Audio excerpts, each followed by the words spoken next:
Muito obrigado, Sr. Presidente. Cumprimento em nome do parlamentar do PSD, o Sr. Dr. António Mexia.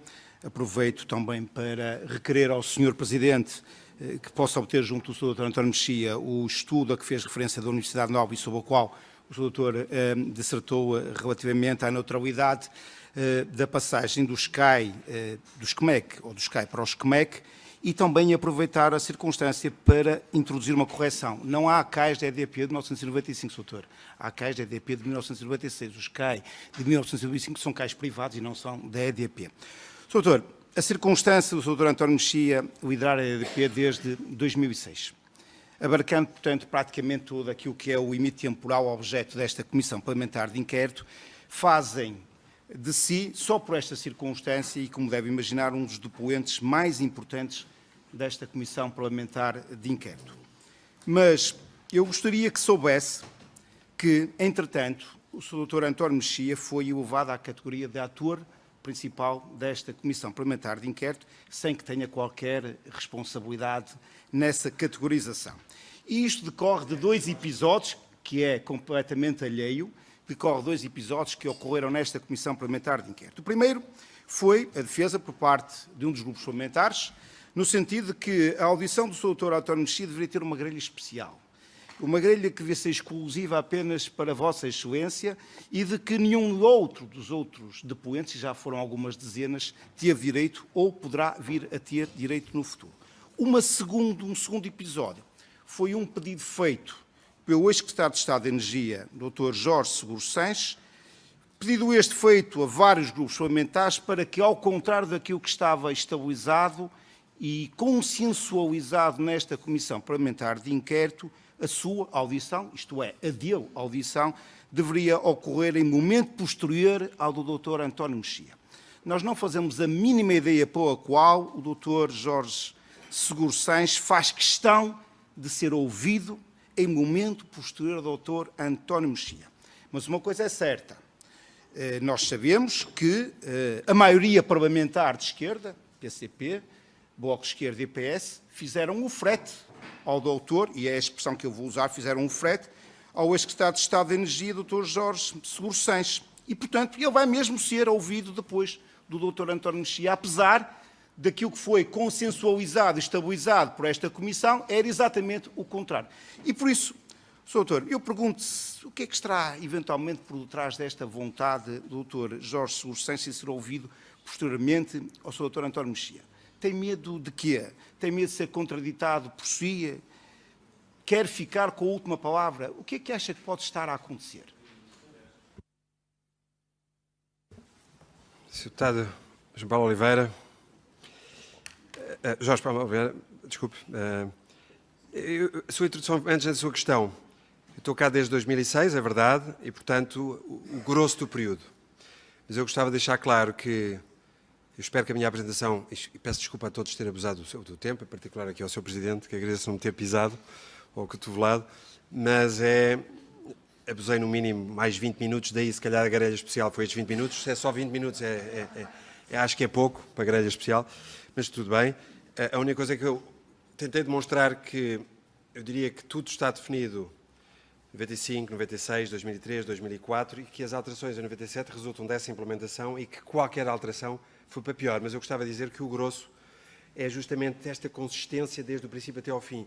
Ou seja, os governos são muito diferentes, mas há uma certa consistência. Portanto, eu de paternidade disto, eu gostava de dizer que o importante disto nasce antes de eu cá estar. Sobre a questão da grelha especial, eu só tenho os 20 minutos e eu não quero nada de tratamento especial nenhum e só agradeço este tempo que me deram e a paciência que tiveram. Em relação à questão da sequência, deixe-me dizer que é estranho. Quer dizer, não faço a mínima ideia. Eu não sei o que é que vai na cabeça dos outros, mas eu só gostava do seguinte. É que a verdade dos factos não dependerá, com certeza, nesta comissão da ordem da audição. Ou seja, isto não é... Há um certo número de pessoas em que fica, mas eu acredito que não é o caso da comissão. Uma parte das pessoas, aquelas pessoas que são... A última ideia que alguém lhes transmitiu é a ideia que eles acreditam. Mas isso, obviamente, não é o que se passa nesta comissão. Até porque, como já teve mais de 50 audições... Portanto, agora, Portanto, eu tenho a certeza que essa alteração da ordem não pode ter impacto sobre uma coisa, que é a verdade dos factos. E gostava também de já dizer outra coisa, portanto, se alguém considerar que seria útil o Caga voltar, quer dizer, eu espero que, se calhar já não me querem aturar, mas eu, a única coisa que estou totalmente disponível para cá voltar depois, se acharem que a sequência exige esse debate. Porquê? Eu acho que nós estamos a ser suficientemente transparentes. Aquilo que nós pensamos sobre aquilo que se resultou, eu estou disponível para voltar cá às vezes que forem entendidos, porque, repara, sabe qual é a grande vantagem?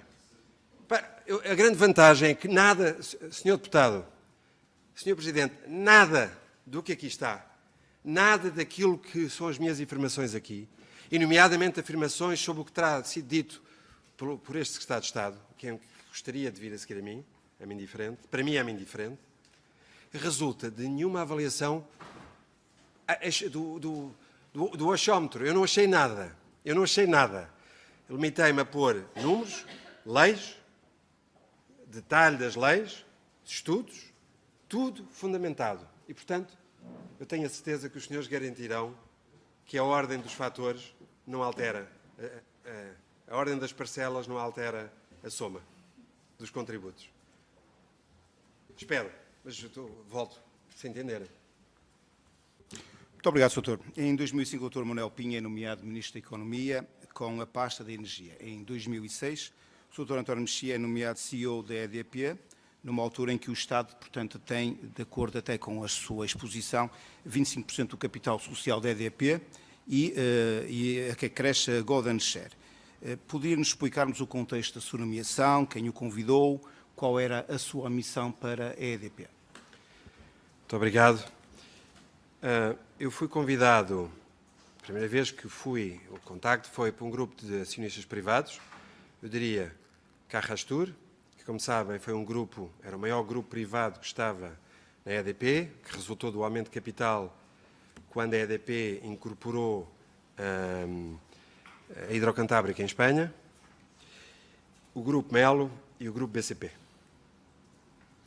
Portanto, eu fui sondado pelos acionistas privados, que terão discutido com o acionista Estado se a minha nomeação, se a minha proposta seria aceitável no contexto de, como era historicamente habitual, que houvesse listas em que não houvesse gente que quisesse eleger e houver gente a concorrer com outras pessoas. E gostava também de dizer que nessas listas, depois, o Estado ficou com a responsabilidade de escolher o presidente do órgão de supervisão, ou seja, a companhia tinha um órgão de supervisão que era presidido pelo representante do Estado e um conselho executivo, com menos pessoas, por baixo do conselho de supervisão, onde eu, depois de ter sido sondado por estes 3 acionistas privados. A minha missão era o quê? Gerir a companhia. Desculpa, esqueci-me de responder a essa parte da sua pergunta. A minha missão é tentar justamente fazer com que a companhia tivesse uma história de desenvolvimento internacional e que ela fosse um símbolo de capacidade de Portugal e que ela crescesse internacionalmente, ou seja, que ela deixasse de estar tão dependente de Portugal como estava nessa altura, apesar desta entrada em Espanha. Muito obrigado. Dr. António Mexia, para dar cumprimento aos acordos de cessão de SCAI, que foram outorgados em 2005, o novo governo, então liderado pelo engenheiro José Sócrates e que tinha, como já aqui referi, o Dr. Manuel Pinho à frente da pasta de energia, era necessário, e permita-me a expressão, parametrizar o SCMEC. E o que veio a acontecer em 2007 com a famosa resolução do Conselho de Ministros número 50/2007 de 15 de fevereiro. Por força de uma mensagem de correio eletrónico enviada pelo Dr. João Manso Neto ao Dr. António Mexia, com data 16/11/2007, que eu tenho exatamente aqui na minha posse, começou por haver uma suspeita de ter sido a própria EDP a redigir a proposta de resolução do Conselho de Ministros. O Dr. João Manso Neto, nesta audição, dissipou quaisquer dúvidas que pudessem existir em torno desta matéria e foi muito claro. E passo a citar, disse o Dr. João Manso Neto, e eu não mando propostas de decretos, mas quando nos pedem, fazemos. Sinceramente, não vejo onde é que está o problema. Se é verdade quanto à resolução do Conselho de Ministros, nunca o neguei. Se saiu exatamente igual, digo-lhe sinceramente, Sr. Deputado, nunca fui ver, nem tinha nada que ir ver. Sr. António Mexia, nós não achamos isto verdadeiramente normal, achamos que nada disto é normal, porque não é normal que seja o próprio governado a redigir uma lei que se lhe irá aplicar no futuro. Sem embargo, gostaria de fazer 3 perguntas em torno desta matéria. A primeira é se confirma se foi o Governo que pediu o draft da resolução do Conselho de Ministros. Em segundo lugar, se o Dr. António Mexia, depois, uma vez aprovada a resolução do Conselho de Ministros, se foi confirmar se ela é não coincidente com o draft que a EDP terá enviado. E, em terceiro lugar, se houve outros pedidos da parte do Governo à EDP relativamente a outros processos legislativos. E, se sim, quais? Sr. Deputado, agradeço mais uma vez essa pergunta. Para que seja claro, o processo de transição de CAIS para COMEX implicava alterações legais e contratuais, eu já o disse, ou seja, não era uma coisa que pudesse ser feita unilateralmente. Quer dizer, podia. Quando eu disse, então, e a alternativa? Podia, era rasgá-los e assumir tudo. Aliás, aquilo que o Governo em 2004 não quis, que era também rasgar, ou seja, ninguém quis rasgar em 3, ninguém quis rasgar em 4 e nem ninguém quis rasgar em 7. Porquê? Porque custava muito dinheiro. E, portanto, ninguém quis rasgar. Bom, portanto, implicava alterações legais e contratuais e implicava a interação com todos os operadores. Ou seja, este debate que houve connosco também terá havido com os outros, porque o que aconteceu? Os outros é que depois não aceitaram nenhuma alteração. Portanto, este foi naturalmente um processo participado. Eu diria que a primeira coisa era participado. As sugestões incluíram propostas de draft de decreto-lei a pedido do Governo. É verdade. Mostrado nos e-mails, não tem problema nenhum. Porquê? O draft visava o quê? Encontrar um novo regime no curto prazo para garantir a redução dos custos. Isto é muito importante. Visava a redução dos custos no curto prazo do sistema elétrico. Atendendo naquela altura se perspectivavam aumentos tarifários na ordem dos 15%. Isso, aliás, foi dito cá na altura pelo regulador. Ou seja, o Estado queria que a transição dos CAIS aos COMEX, para além de tudo, foi desenhada de uma maneira que, no curto prazo, os custos fossem mais baixos. É verdade. Porquê? Para que a tarifa não tivesse aumentos tão duros.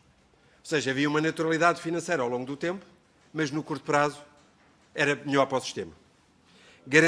Segundo, garantir a celeridade do processo, atendendo a que era necessário cumprir com as diretivas europeias. Ou seja, o Estado tinha um objetivo, para além de beneficiar o consumidor, tinha um objetivo de quê?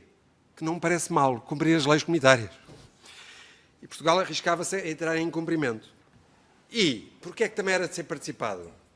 Porque a EDP tinha que garantir a famosa naturalidade, que era uma condição, aliás, em que houve muitas trocas de correspondência em 2003, em 2004, entre o Conselho da EDP, eu não estava aí, entre o Conselho de Administração e o Governo, dizendo eu só aceito os COMEX se essa neutralidade existir. Isso está, aliás, no prospecto de privatização, que é objeto daquilo, como sabem, de uma autorização ao abrigo da lei das privatizações aqui da Assembleia. Portanto, é claro, reduzir os custos para o consumidor, não entrar em cumprimento e garantir a neutralidade. Portanto, nós sempre demonstrámos uma postura colaborativa com o Governo e com as entidades reguladoras, de maneira que isto fosse óbvio. Tal como foi o caso da sugestão da redação que foi discutida entre a REN e a EDP por solicitação do Secretário de Estado e enviada para o Diretor-Geral, conforme ele próprio já teve a oportunidade de explicar. Ou seja, a ideia é... Mas também, eu gostava de dizer uma coisa, também já houve aqui pessoas que depois vieram perguntar, mas noutras alturas também falaram com eles. O que é que essa pessoa respondeu? Se eu não gostasse do papel, ia para o lixo. É verdade? Repare, por acaso isso acontece, quando se está a comprar uma casa ou a vender uma casa, mas eu tenho que ter certeza para comprar com o outro que quer vender, eu não vou expropriar a casa, não é? Aqui, a não ser que quisesse fazer uma expropriação, que era fácil, pagava tudo. Tem que negociar, tem que ter do outro lado um equilíbrio. Agora, o que eu procurei aqui demonstrar, acho que isto é muito claro, é que todo este trabalho, bem feito em 2003 e em 2004, e bem feito em 2007 não diria tão bem feito, porque foi pior para a EDP do que era o de 2004. Não, abriu sobretudo uma questão, é que deixou de haver contratos e eu passei a estar a abrigo de um mecanismo de equilíbrio, portanto eu tornei-me muito vulnerável. Repare, se eu tivesse tido um CAI e não um COMEC, as medidas dos CAIs 500 milhões que eu apresentei no último slide não tinham surgido. Senhores deputados, a EDP nunca teria sofrido os 500 milhões, a EDP nunca teria sido objeto dos 500 milhões, que eu referi no último slide, no penúltimo slide, fora os 200 a 240, se eu tivesse mantido contratos. Porquê? Porque o Estado nos contratos não mexeu. Tentou, ali há um mecanismo de reequilíbrio contratual, viver ali na margem, que já vimos, não cumprindo a lei. E, portanto, é claro que, nesse aspecto, o pedido de informação de qualquer são normais em todos os setores. É natural que o Governo ou as entidades queiram ouvir. Agora, a palavra final é do Governo e, como já houve aqui um responsável governamental que disse, houve um que disse que era natural e houve outro que disse que era, se eu não gostasse, ia para o lixo. Eu parto do princípio que as pessoas fazem isso mesmo se aquilo que tem à frente não querem ver. Portanto, acho que são... Perdoar-me, mas eu não questionei nem os objetivos que presidiram à feitura da resolução do Conselho de Ministros, nem questionei tampouco o diálogo que existia entre as partes. Eu acho isso perfeitamente natural e normal que haja este diálogo e, naturalmente, e reconheço que os objetivos que estavam a ser prosseguidos na resolução do Conselho de Ministros tinham um fim em si mesmo, nós sabemos qual era. O que nós achamos estranho é que seja o Governo a pedir à EDP que faça o draft e, antes de enviar o draft, que eu negocie com a REN. Isto é que é absolutamente estranho. Mas o Governo não era capaz, não tinha gente capaz, não tinha assessorias capazes de eu próprio conversar com a REN e elaborar o draft e remeter sim às entidades. Não deveria ser exatamente o contrário. Isso é que nós estranhamos, de facto, este processo. Eu percebo a sua pergunta. E eu gostava de dizer o seguinte, Sr. Secretário de Estado, a Sra. Deputado, Sr. Deputado, eu percebo, e percebo, obviamente, vindo das perguntas de onde vêm, querer situar isto ao longo da vida do tempo. Eu gostaria de dizer o seguinte, isso é verdade em 2007, tal como esses contributos são verdades em 2004, como esses contributos foram em 2003. Repare, eu estava na Galp, na altura, e quando houve o famoso redesenho do setor, que depois foi chumbado por Bruxelas, porque também já aqui falaram em que a Direção-Geral da Concorrência podia estar capturada pelo governo português. A Direção-Geral chumbou aquilo que na altura era uma operação com a qual eu não concordava, porque eu estava do lado da Galp, que era a passagem do setor do gás para a Galp, para a EDP, saído. E eu, obviamente, não concordei, e Bruxelas acabou por chumbar isto. Portanto, não é essa captura da Direção-Geral, parece uma coisa absolutamente ridícula. Agora, todo o desenho dessa reestruturação foi, aliás, feito por quem? Por quem depois veio ser Presidente da EDP. Antes de mim. E, portanto, a única coisa que eu estou a dizer era o Estado estava a trabalhar. É bom a gente não esquecer isto, eu não estava a trabalhar com uma entidade em que tivessem do outro lado privados que havia o risco de eu pronunciar. O Estado estava a trabalhar no cumprimento, em 2003, 2004, em 2007, sempre do mesmo modo, no cumprimento daquilo que eram as leis que ele tinha fixado e nos seus objetivos. Em 2007, como agravante, ele tinha que rasgar tudo para trás, se o quisesse. Portanto, ele teve os seus consultores, nós tivemos os consultores, pediu-nos ajuda, nós demos, mas eu gostava de deixar muito claro, independente desta questão do processo. O processo é exatamente igual ao de anos anteriores. Nada de novo. E a única coisa que eu lhe quero dizer é que as decisões que saíram dali, porque esta é que é a questão que eu peço desculpa mais uma vez ter sido longo na apresentação, é que independentemente da forma, o que é que resultou do conteúdo?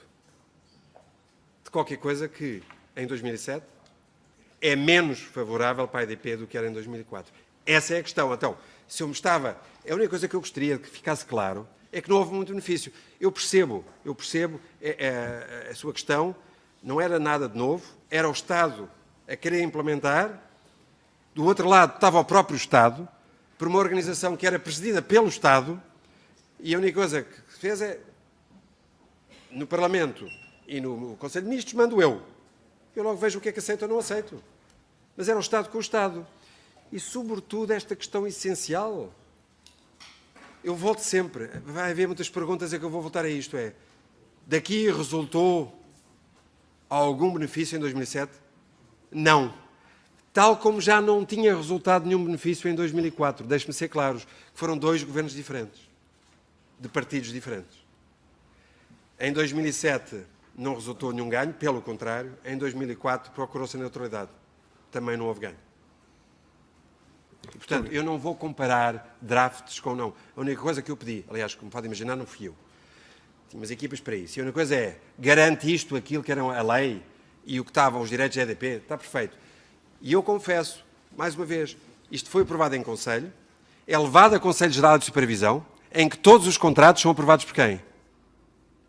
Por um órgão que é presidido pelo representante do Estado. Doutor, a parametrização do SCMEC foi feita e a exceção da concessão de mínimo público hídrico também foi concedida a troco de cerca de 750 milhões de euros a pagar pelo EDP. Há uma questão que me tem intrigado. Se o valor do SCMEC em 2007 era de cerca de 800 milhões de euros e o valor da extensão do domínio público hídrico era de 750 milhões, por que é que não se aproveitou esse momento para se fazer um encontro de contas e liquidar os SCMEC, já que estamos a falar apenas de 50 milhões de euros? A resposta é mais complicada do que a pergunta, mas... Não. Eu gostava de dizer o seguinte. A anuidade dos SCMECs, que como já vimos, de 833, que já vimos por todos os estudos independentes, dizer que devia ter sido maior. Mas vamos partir do princípio que os 833 estavam certos. Não estavam, deviam ter sido maiores, mas tudo bem. Que comparam com os 759. Há uma resposta que me parece muito clara. É que os 833, que para já eu não me lembrei, confesso, não me lembrei disso. Mas se eu me tivesse lembrado, até não seria mau, sabe porquê? Porque os 833 são recebidos pela EDP ao longo de 20 anos. E os 759 foram pagos pela EDP de uma vez. Ou seja, esse negócio, se eu fizesse o encontro de contas, teria sido bom para quem? Sr. Deputado, teria sido ótimo para a EDP, teria sido mau para os consumidores. Porquê? Porque aquilo que eles estavam a pagar em 20 anos, tinha havido um acerto de contas e isto teria um impacto muito significativo na subida das tarifas logo. Ou seja, todos estes custos eram trazidos para o momento presente e ele tinha que pagar a fatura toda. Porque os próprios 759, o que aconteceu? Os 833 eram pagos suavemente. Okay? Como é que fixo? Ao longo do período todo. E além do mais, aconteceu outra coisa. É que dos 759, já vimos que 446, acho eu? 466, portanto, foi para a tarifa. Portanto, eu tive uma anuidade baixa e tive dinheiro que entrou na tarifa. Ambas as coisas favorecem o consumidor. Se eu fizesse o encontro de contas, não só não tinha os 400 para meter na tarifa, como tinha que pôr os 833 todos logo à cabeça, ou a diferença entre esses e os 759. Portanto, o consumidor teria tido um aumento muito significativo no curto prazo. Ou seja, o encontro de contas era bom para a EDP e péssimo para o consumidor. Portanto, eu penalizo-me não ter lembrado disso. Mas essa eu tenho a certeza que o Governo não aceitaria, porque era muito má para os consumidores. Muito obrigado. E na relação à extensão da concessão de domínio público hídrico, um conjunto de relevantes personalidades nesta comissão referem 5 coisas. A primeira é que há um benefício justificado à EDP, o Sr. Doutor já negou isso na sua intervenção inicial. A segunda é que as avaliações efetuadas pela Caixa B e pelo Crédito Suíço são incorretas, o Sr. Doutor também já negou essa afirmação.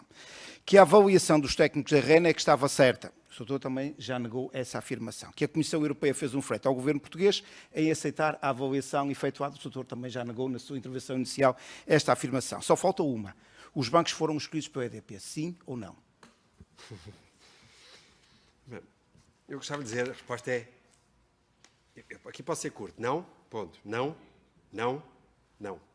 Portanto, só para que seja claro. Não há benefício, as avaliações estão certas. A dos técnicos da REN. Repare, a dos técnicos da REN é óbvio que o erro é básico. Portanto, não é preciso ser muito evoluído para perceber isto. E eu gostava de, Sr. Deputado, dizer outra coisa. Todos os estudos posteriores, feitos por entidades independentes, nomeadamente a NOVA e o ISEG, são claros sobre isso. Portanto, tudo aquilo, faríamos aqui aquela coisa do chamado 5-1, 6-1, 7-1, 8-1, E aquele nem conta bem com o MUM, porque também já veio alguém da RAN dizer a RAN dependia. Havia pessoas da RAN que diziam, portanto, é o chamado... Se houvesse em futebol meios golos, estamos a falar de 7 a meio. Se bater na trave, contar como golo, portanto, é só isto. E eu gostava de dizer uma coisa. Frete? A Comissão é frete? Não sou o que afirmo, não fui eu que fiz essa afirmação. Eu sei, eu agradeço que me tenha levantado essa questão. A Direção-Geral de Concorrência em Bruxelas é tido como a Direção-Geral mais independente, mais feroz e que, por isso simplesmente, não liga nenhuma a nenhum comissário. É mais ou menos conhecido isto. Nessa altura, aliás, tinha acabado de inviabilizar, já falámos aqui, o processo de reestruturação em 2004 do setor da energia. Portanto, porquê é que nós gostamos da Direção-Geral de Concorrência em Bruxelas quando põem impostos na Google, multas bilionárias, são ótimos, são heróis. Esses, portanto, eles na Google não são capturados, mas foram capturados ali por quem? Por nós? Quer dizer, acho que quem levanta essa questão do frete é porque expõe-se ao ridículo. Muito bem. O doutor conhece certamente o doutor João Conceição, foi assessor durante bastante tempo do doutor Manuel Pinho enquanto Ministro com a pasta de Energia. O doutor João Conceição participou em diversos processos legislativos, portanto era uma personalidade que com bastante destaque enquanto assessor do doutor Manuel Pinho. Ora, acontece é que o doutor João Conceição nunca foi funcionário público, nunca teve nenhum contrato assinado com o Governo, no entanto estava a trabalhar para o Governo. A dada altura, o doutor João Faria Conceição conseguiu um emprego no BCP, na altura em que o BCP era o maior acionista privado da EDP, um mês depois de ter enviado um e-mail ao Sr. Dr. António Mexia, a partir da caixa, e vou terminar, a partir da caixa de correio oficial do Ministério da Economia, ou seja, usando o endereço eletrónico do Ministério da Economia, mandou um e-mail ao Dr. António Mexia para obter um emprego e, passado um mês, de facto, o Dr. João Conceição foi trabalhar para o BCP. Eu pergunto, doutor, primeiro, naturalmente, para comentar, o e-mail é este, se quiser visualizar melhor, eventualmente, que é mais fácil, que foi um e-mail que depois foi também reencaminhado para o Dr. João Manso Neto. Eu pergunto, doutor, se acha normal que um assessor de governo com grande destaque na dinâmica do Ministério da Economia, com elevada participação neste processo, saia diretamente do governo, ou diretamente trabalhar do Governo para ir trabalhar para o BCP, na altura o maior acionista privado da EDP, a pedido da própria EDP, Dr. António Mexia. O BCP estava longe de ser o maior acionista privado da EDP, mas pronto, só gostava de dizer o seguinte, eu conheci o João Conceição, como se pode imaginar, calculava que fosse essa pergunta que eu estivesse. Conheci o Conceição quando vim para a EDP. Eu vou ser um bocadinho, se me permitir... O João Conceição fazia parte das equipas da BCG que trabalhavam na EDP em 2007 no contexto do MIBEL. Mas porquê é que lá estava a BCG? Porque ela já tinha trabalhado entre 2002, 2003, 2004 e 2005 para a EDP, ou seja, antes de eu chegar. Portanto, quando eu entro, é contratada a BCG. Porquê? Porque vem a BCG que tinha ajudado a administração anterior. Tão simples como isso. Ou seja, a BCG tinha, aliás... uma relação relativamente que não era fantástica com a BCG, porque a BCG tinha sido, na altura, utilizada para justificar justamente esta passagem do gás da Galp para a EDP, coisa que eu não tinha apreciado. Portanto, se alguma coisa eu tinha, não era um preconceito favorável. Porque as pessoas geralmente não gostam das pessoas que ajudam a fazer coisas que a gente não gosta. Mas isso é aquela coisa infantil. Não me portei como uma criança, fui simplesmente fazer aquilo que é o normal. A equipa já lá estava, no sentido, tinha lá estado, e, portanto, muito bem. Dar continuidade ao trabalho. E gostava de dizer que o Dr. Conceição, o engenheiro João Conceição, deixou de integrar a equipa da BCG assim que assumiu funções no Ministério. E foi substituído por outro sócio. Ou seja, foi substituído. Havia uma equipa da BCG onde ele estava e ele foi substituído. Portanto, não tive nenhuma proximidade com ele enquanto estava no Ministério, até porque não era eu que tratava desses assuntos. Aliás, já foi aqui dito por quem tratava, de quem é que tratava dos assuntos. Não tive nenhuma reunião de debate técnico sobre o assunto. E, sobretudo, a questão da contratação. A única coisa que se adquiriu, que me foi transmitida, é que o engenheiro João Conceição era uma pessoa válida. Aliás, tipicamente, da McKinsey, da BCG, da A.T. Kearney e da Roland Berger, nós vemos muitas vezes pessoas que mudam de funções. Ele tinha um currículo que justificou junto às equipas o quê? Mérito. Ele queria um novo desafio profissional. Há uma coisa que era clara. O engenheiro João Conceição não trabalharia na EDP depois de ter trabalhado no Ministério. Não. Agora, ir para um sítio que não tinha a ver com a EDP, o BCP tinha da EDP, tem hoje 2,1%. Portanto, confesso que não me custou enviar um currículo de alguém que não trabalharia na EDP, pudesse trabalhar noutro sítio. Porquê? Porque a especialidade dele na área de energia, como se veio a revelar, aliás, no BCP, foi para discutir coisas que tivessem a ver com energias renováveis, energia solar, qualquer coisa que, aliás, a EDP fazia pouco nessa altura. Mas gostava também de deixar muito claro, eu apurei, entretanto, como se tem falado muito no Sr. Engenheiro, que o Sr. Engenheiro, quando esteve João Conceição, não interveio na extensão do domínio hídrico, nem na alteração do decreto-lei dos Comex. Porquê? Porque estas duas coisas foram feitas antes de ele chegar ao Ministério. Isto é importante. Mas já agora, eu gostava também de dizer uma coisa que é, eu comecei a minha carreira não académica sendo adjunto de secretário de Estado e de Ministro. Então, do Ministro Ferreira do Amaral e Horta e Costa, Comércio Externo. Foi assim que eu comecei a minha carreira não académica em Portugal. E há uma coisa que eu lhe digo, acho que todos nós sabemos, centrar qualquer questão num poder de um adjunto, eu adorava ter tido sequer essa sensação. Pensar que uma pessoa que ainda por cima não estava lá tinha esse poder. Não estava, e mesmo que estivesse não tinha esse poder para influenciar. Era um assessor que influenciava o Ministro, que influenciava o Conselho de Ministros, uma ratificação por Presidente da República, de uma coisa que tinha tido uma autorização legislativa. Eu acho que isto parece-me um processo um bocadinho ligeiramente exagerado. Mas gostava de dizer também mais uma coisa, que é a seguinte, é que o Dr. João Conceição, enquanto engenheiro, eu chamo de doutor porque eu sou doutor e vai os automáticos doutor. Durante muitos anos na EDP toda a gente tratava-me por engenheiro, mas pronto.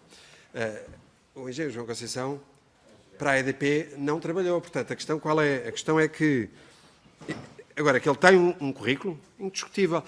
Ele depois ele é hoje, aliás, administrador da REN, onde a última vez o nome dele é proposto por quem? Pelos privados. Ou seja, eu acho que as pessoas valem pelo seu currículo e valem pela sua competência. Portanto, eu não tenho propriamente nenhum problema com este assunto e reconheço o mail, confesso que não me lembrava, mas como esse, deve ter muitos. Não, eu percebo, não, tranquilo, eu depois viu. Portanto, como esse, terei mandado muitos e mais, das coisas que eu mais aprecio é que alguém me manda um currículo de alguém que as pessoas consideram competente e que pode ser útil. A única coisa que eu tenho a certeza é que não enviei o currículo de alguém incompetente. E que, obviamente, a única coisa que me limitei é dizer ele quer o desafio e, by the way, o que é que ele faz hoje e quanto é que ele ganha hoje. E, portanto, a partir daí, façam o que entender. Agora, uma coisa é clara. O engenheiro João Conceição não foi trabalhar para a EDP.